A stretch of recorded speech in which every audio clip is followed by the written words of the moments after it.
Ladies and gentlemen, please welcome the Master of Mayhem, Craig Charles. Tonight, Robot Wars goes global with the Commonwealth Carnage. Now, the countries fighting tonight once made up the British Empire, but these days stick together out of tradition, sentiment and goodwill. Well, all that tonight goes out the window, as they've only got one thing in common: a lust for destruction. There's 8 awesome robots gearing up to fight. So, hey, let the wars begin! Craig, we stick them together out of centre. Mental mayhem, goodwill to no man with a machine, and a tradition for destruction. 2 4-way melees. 2 survive each battle to move forward. Some will have travelled the world, only to be sent packing again. What an amazing night we have ahead of us. We have 8 machines from around the world, from Australia, Canada, Cyprus, South Africa. This is a true clash of cultures, and it all begins with round 1.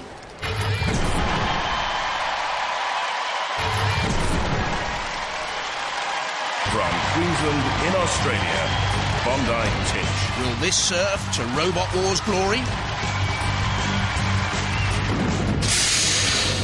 This person has come the furthest that any person has ever come to be in Robot Wars. Where have you come from? Brisbane. Australia. Yeah. Tell me about your robot. We got a very big hammer. A very big hammer. So, do you think it can smash the likes of Firestorm? Hopefully. Between you and me, and I'm only saying this because you come a long way, the corkscrew team have a tendency to throw themselves in the pit if the pit is open. Do you see what I'm saying? Yeah. Wedge shaped with a polycarbonate shell and CO2-powered hammer, very manoeuvrable on 2 750-watt motors, top speeds of 12 miles an hour, but very inexperienced. From Selkirk in Scotland, Corkscrew. And they hope to screw up a few reputations with this. Well, they write songs about things in Scotland. Whether we win or whether we lose, there'll be a song about it. You reckon? We're not going to be singing it, but there will be a song. It'll go along the lines of pit.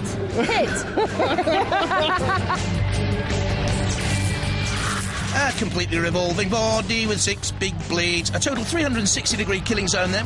Difficult to control, though.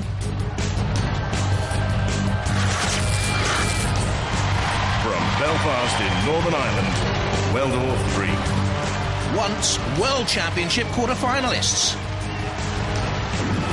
The Weldor team, notorious for being rubbish, and that's a nice way of putting it. You're up against Firestorm. Yes, our main worry is corkscrew, but... Is it? Why? Yes, just it looks as if it's going to do a lot of damage to us. I think they're quite angry as well. Yes. They've got some grudges. So we just want to stay away from them so we can get the robot in one piece back to Ireland.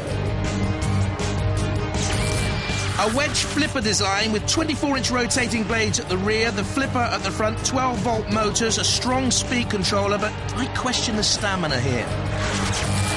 From Durham in England, Firestorm 4. Twice placed 3rd in the UK Championships. Graham, Hazel, Firestorm fame, representing England, the pressure's on. I mean, really, the pressure's on. You're up against the Scots. Yes. Those devils in kilts. Skirts.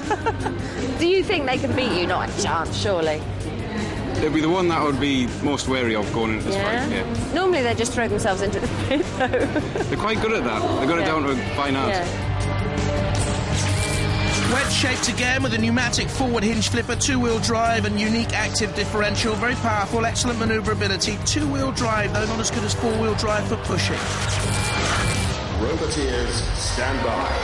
To the teams then, Weldon, Northern Ireland on the left, Phelim and David Lundy, Bondi Titch on the right, Matthew and Linda Jennings from Australia. And there on the left, the Corkscrew Heatley family from Scotland and Firestorm, Graham and Hazel from England. In the arena for the house robots, Mr. Psycho and Matilda. Tusks. Gruesome. 3, 2, 1. And we get 2 machines go through to the second round. Very quickly off the mark was Firestorm. Again, slamming in into Weldor from Northern Ireland, self-righting spectacularly. Corkscrew turning, bottom of your picture. Over goes Weldor again. Can they self-right once more? Phelan and David Lundy from Northern Ireland. G'day, will it be for the Bondi Titch Australian team? I think Weldor is done for. They can't self-right this time. You're seeing there the Firestorm combination of Graham Bone and Hazel Heslop. Very powerful. Once again into the CBZ. Weldor taking a heck of a buffeting. Can they get it up and over? They can. Weldor's gone. Northern Ireland out of the competition. The Commonwealth Carnage. Bondi Titch still in there now. Can they press the pit release? They can. Helped out by Firestorm. Once again, Firestorm very, very strong.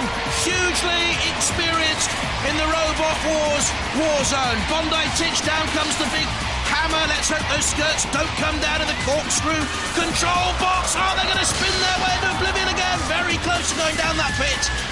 Their history in Robot Wars has been dogged by that sort of problem. Oh! The great power as they attack Bondi Titch. Off came a side panel. Look at this. Corkscrew's revolving blades tearing off a side panel there of Bondi Titch, flying away. Now we have the exposed innards. Had Firestorm 4 had an axe on board, Bondi Titch would have been finished there, but they have the flipper. The Australians surfing their way out of the competition, it would seem. A little kangaroo hop is all that's needed. Oh, into the corner they go, and I'll tell you, they're not waltzing Matilda at the moment with anyone. Firestorm 4 means a dance of death with Bondi Titch. They're in the corner, they need to get out very quickly. OK, so the hammer's got movement, but I don't think the machine is ever again going to get up to 12 mile an hour top speeds to you. Mr. Psycho comes in. Battle of the Hammers. Ha! There's no match. Hammer? That's a hammer on Mr. Psycho. Oh, but good pace away. Ron Bondi Titch is still moving. Firestorm 4 behind, though. Flips. Not seen a lot of corkscrew in the last couple of minutes. Down comes a hammer on board Mr. Psycho. Little Matthew Jennings looks concerned, and they're out. Flipped and out by Firestorm 4. Spectacular, the English hope, the Australian and Northern Ireland dreams in tatters. There's Corkscrew, surviving to fight on. They've made the second round, and now they're taking on Matilda. Massive power in those blades. Look at the damage caused to Matilda.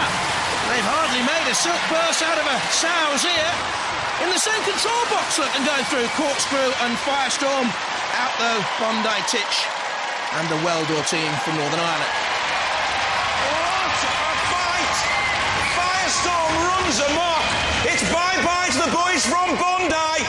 The Northern Irish get their fingers burned. Corkscrew the Scots and Firestorm the English. They go through.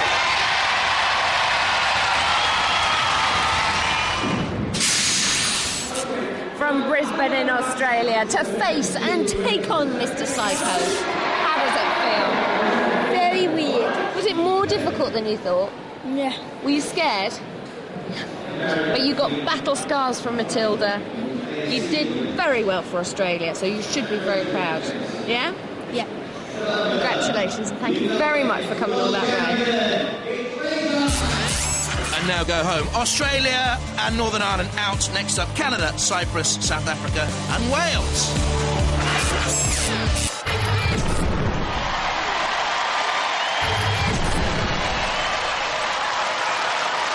From Vancouver in Canada, Tara Turtle.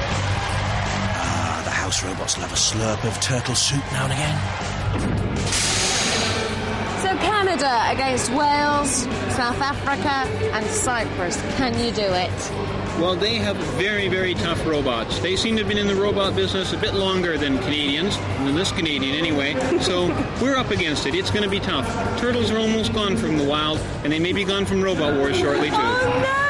You need to be much more optimistic than that. JJ, can you beat any of them? I don't know, but turtles are predators. They're now in the land of roboteering great whites. A wheeled turtle surrounded by a spinning rotor which clears the floor by about 10 centimetres, 90 centimetres along the body frame box section, the sides covered in an aluminium plate. From Cyprus, Cerberus. Baying from the gates of hell. Last time I I saw Cerberus, I know it was a little while ago, he looked beautiful. He's all dull and lacklustre. Is he not on top form? He's a bit tired. For those of you who've never seen him before, he used to be so shiny and beautiful. But all those other robots scratch him. And they hurt him, so he decided, why should I look pretty? Mean and menacing dog or a pampered pooch, a robotic dinosaur with crushing jaws, slashing claws and a ramming tail covered in titanium.